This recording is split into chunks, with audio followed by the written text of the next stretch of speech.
Good morning students. Today we will discuss about the endocrine glands. उससे पहले हम लोग कुछ ग्लैंड्स के बारे में बात करेंगे. ग्लैंड्स होती क्या हैं? ये कुछ पर्टिकुलर सेल होते हैं या कुछ टिश्यूज होते हैं या वो एक पर्टिकुलर ऑर्गन हो सकता है which secrete certain chemicals to control and coordinate. जो हमने कल बात की ना हॉर्मोन्स की, ये उन्हीं की बात होती है. ये कुछ केमिकल्स को सिक्रीट करती हैं. ये 3 तरीके की होती है बेटा, एक्सोक्राइन ग्लैंड, एंडोक्राइन ग्लैंड और हेटेरोक्राइन ग्लैंड. एक्सोक्राइन ग्लैंड का क्या मतलब होता है? ऐसी ग्लैंड जिनके पास अपने सिक्रीशन को ले जाने के लिए डक्ट्स होती हैं. डक्ट्स यहाँ पे प्रेजेंट होती हैं, यानी कि एक ट्यूब्स या डक्ट्स के जरिए इनका सिक्रीशन जो होता है वो अपने डेस्टिनेशन तक ले जाया जाता है. उसको हम क्या बोलते हैं बेटा? एक्सोक्राइन ग्लैंड बोलते हैं. जैसे कि liver. Liver is the largest gland of the body. Largest gland of the body है लीवर. ठीक है. अगर हम बात करें एंडोक्राइन ग्लैंड की, तो ये वो ग्लैंड होती है बेटा जो कि जो अपने सिक्रीशन को, हार्मोन्स को डायरेक्टली किस में डालती हैं? ब्लड के अंदर डालती हैं. तो इनके पास डक्ट्स नहीं होती हैं. Lakhs the ducts. डक्ट्स नहीं होती हैं. Directly pour their secretion in blood. Directly pour their secretion in blood. ठीक है. तो हमारा जो ये टॉपिक है ये सारा एंडोक्राइन सिस्टम का है. इसको हम पूरे एक्सप्लेनेटरी वे में पढ़ेंगे. तो अभी इनको समझ लीजिए. सिर्फ हेटेरोक्राइन ग्लैंड ऐसी ग्लैंड जो दोनों काम करती हैं, यानी एक्सोक्राइन का भी काम करती हैं और एंडोक्राइन का काम करते हैं. यानी इसका कुछ पार्ट जो होता है वो डक्ट्स के थ्रू अपना सिक्रेशन को लेके जाएगा, कुछ पार्ट जो है वो डायरेक्टली ब्लड में अपना सिक्रेशन पोर कर देगा. इससे एग्जाम्पल आते हैं बेटा पैनक्रियास, टेस्टिस, ओवरीज. ओके. ये भी एंडोक्राइन और एक्सोक्राइन दोनों तरीके के फंक्शंस को परफॉर्म करती है. तो क्योंकि हमारा जो टॉपिक है वो एंडोक्राइन सिस्टम का है, इसलिए हम इसको इन तीनों को भी वहां पर पढ़ेंगे. लीवर के बारे में हम यहाँ पे बात नहीं करेंगे. सबसे पहली चीज एंडोक्राइन ग्लैंड्स, जो ऐसी सभी glands which pour their secretion directly into the blood, यानी जो हार्मोन्स को डायरेक्टली ब्लड में सप्लाई कर देती हैं और वो हार्मोन जो है वो ब्लड के जरिए अपने टारगेट ऑर्गन तक पहुंचते हैं, उसको हम क्या बोलते हैं? एंडोक्राइन ग्लैंड बोलते हैं. उस ब्रांच ऑफ साइंस जो डील करती है स्टडी ऑफ एंडोक्राइन ग्लैंड और इनके रोल ऑफ सिक्रीशन को, उसको हम बोलते हैं एंडोक्राइनोलॉजी. क्या बोलते हैं बेटा?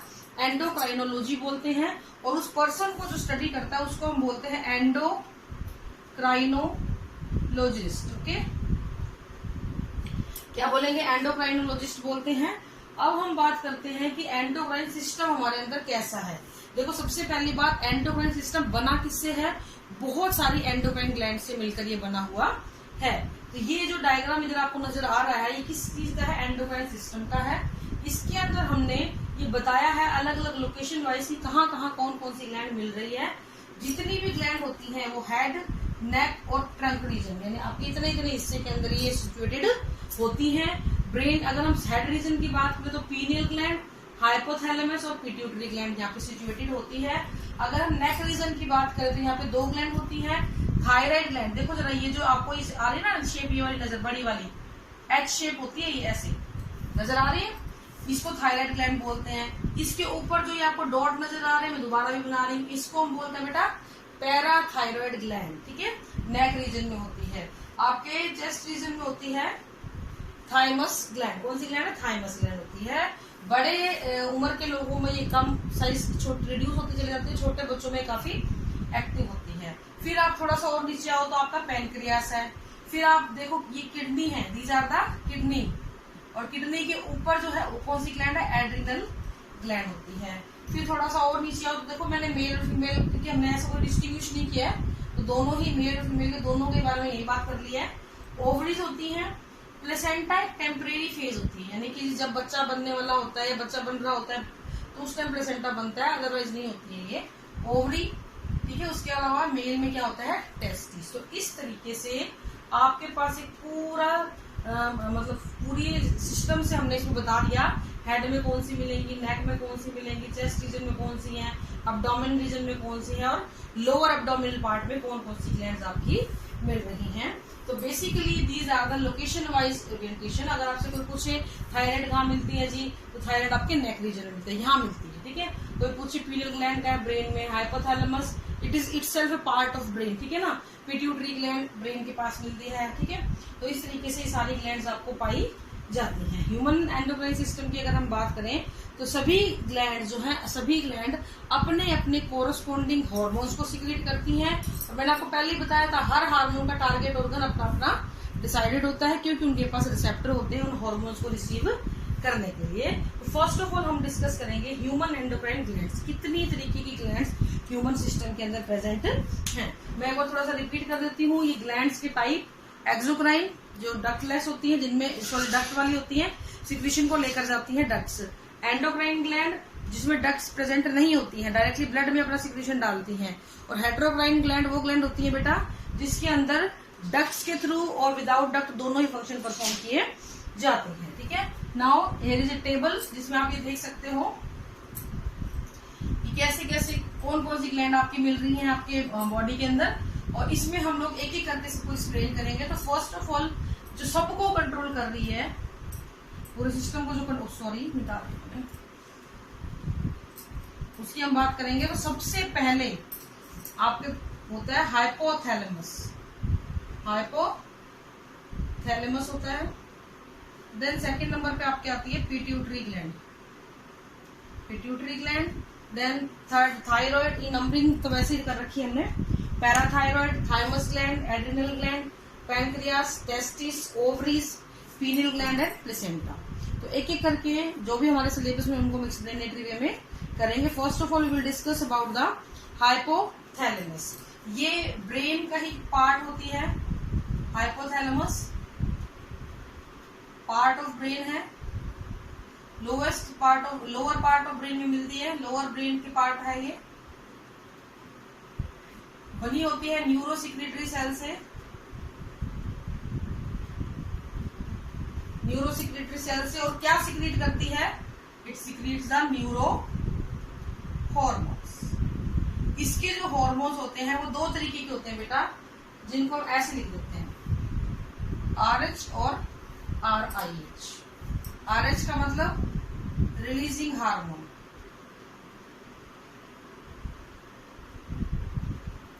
और RIH का मतलब रिलीजिंग इनहिबिटरी हार्मोन, यानी जो रिलीज हो रहा है उसको रोक दे।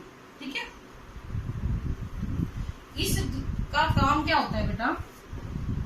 ये दो तरीके के हार्मोन्स को सीक्रेट कर रही है, या तो रिलीज होगा कुछ ना कुछ, या फिर इनहिबिट होगा कुछ ना कुछ। तो दो तरीके से काम करती है, रिलीज करने का काम करती है और इसका भी काम करती है।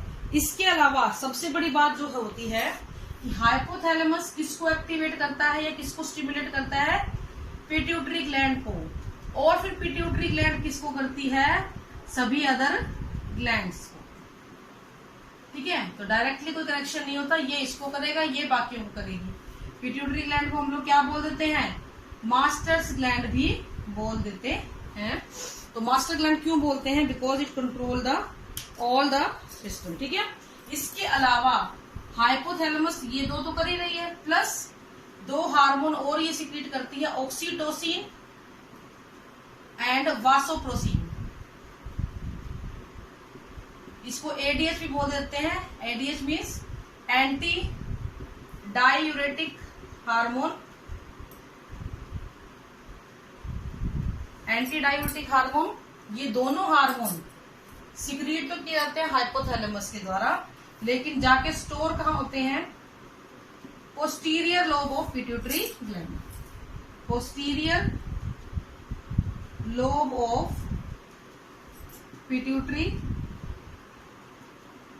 ग्लैंड। ठीक है, अब यहाँ पे मैं एक लिस्ट बना रही हूँ जिसमें हमें ये पता लगेगा कि कौन कौन सा हार्मोन है जो इसकी द्वारा सिक्रेट किया जा रहा है, और किस किस हार्मोन को का टारगेट ऑर्गन क्या क्या है। ठीक है, तो दो तो हमने लिख ही दिए यहाँ पे, ऑक्सीटोसिन और वासोप्रोसिन। ठीक है, लेकिन पिट्यूटरी ग्लैंड की दो लोब और होती हैं, एंटीरियर लोब और मिडल लोब। उनको भी बहुत से हार्मोन दिए जाते हैं, वो कौन कौन से उसके बारे में हम बात करेंगे। तो सबसे पहले है TRH, हाइपोथैलेमस सिक्रीट करेगा, anterior lobe of pituitary gland पे जाएगा और कौन सा हार्मोन सिक्रीट करेगा? Thyroid stimulating hormone. और ये किस ग्लैंड को इफेक्ट करेगी? थायराइड। तो ये हाइपोथैलेमस से सिक्रीट होगा। ये पिट्यूटरी ग्लैंड के द्वारा सिक्रीट होगा और इससे इफेक्ट कौन ऑर्गन होगा? Thyroid gland. इसके अलावा ACRH एडिनोकार्टिकोट्रोफिक हार्मोन रिलीजिंग हार्मोन, ये सिक्रीट करेगी ACTH हार्मोन को, जो आपकी एड्रिनल ग्लैंड को अफेक्ट करेगा, उसको एक्साइट करेगा फर्दर अपना काम करने के लिए। ठीक है, उसके बाद FSH-RH, ये FSH हार्मोन को सिक्रीट करेगी, जिसकी वजह से आपकी ओवरी और टेस्टिस एक्टिवेट होंगे। ऐसे ही LH-RH, RH क्या है? Releasing hormone, LH luteinizing hormone. इनकी फुल फॉर्म मैं आपको बाद में लिखवा दूंगी सारी। और ये भी ओवरी और टेस्टिस को अफेक्ट करेगी। फिर आता है ग्रोथ हार्मोन GHRH, हाइपोथैलेमस से क्या करेगा? ग्रोथ हार्मोन या सोमेटोट्रोपिक हार्मोन सभी सेल्स और टिश्यू के पास जाएगा ताकि वो ग्रोथ कर सके। इसी तरह एक और hormone GHRIH, growth hormone releasing inhibiting hormone, ये इसके स्टिमुलस को क्या करेगा? डिक्रीज कर देगा। डिक्रीज करेगा तो सेल इफेक्ट होंगी, ग्रोथ कम हो जाएगी। इसके अलावा PRH, प्रोलैक्टिन, मिल्क सिक्रीशन के लिए होता है बेटा ये, तो ये किसको अफेक्ट करेगा? मेमरी ग्लैंड को, फीमेल की मेमरी ग्लैंड्स को अफेक्ट करेगा। इसी तरह PRIH, जो ये काम हो रहा है इसको इनहिबिट कर देगा। इसके अलावा MSH-RH, ये किसको करेगा? मेलानोसाइट स्टिमुलेटिंग हार्मोन, किसको अफेक्ट करेगा बेटा? ये स्किन को अफेक्ट करेगा। MSH-RHIH, ये स्किन के पिगमेंटेशन को घटा देगा। तो इस तरीके से ये हाइपोथैलेमस के द्वारा सिक्रीट किए गए हार्मोन हैं। ये हाइपोथैलेमस की वजह से पिट्यूटरी के द्वारा सिक्रीट किए गए हार्मोन हैं, और ये इन हार्मोन के टारगेट ऑर्गन्स हैं। तो बेसिकली आपको ये चीजों पे ज्यादा ध्यान देना है कि यहाँ से हाइपोथैलेमस से कौन कौन से हार्मोन निकल रहे हैं। ठीक है बेटा, बाकी हम कल करेंगे बाकी ग्लैंड्स के लिए। तो thank you, have a nice day.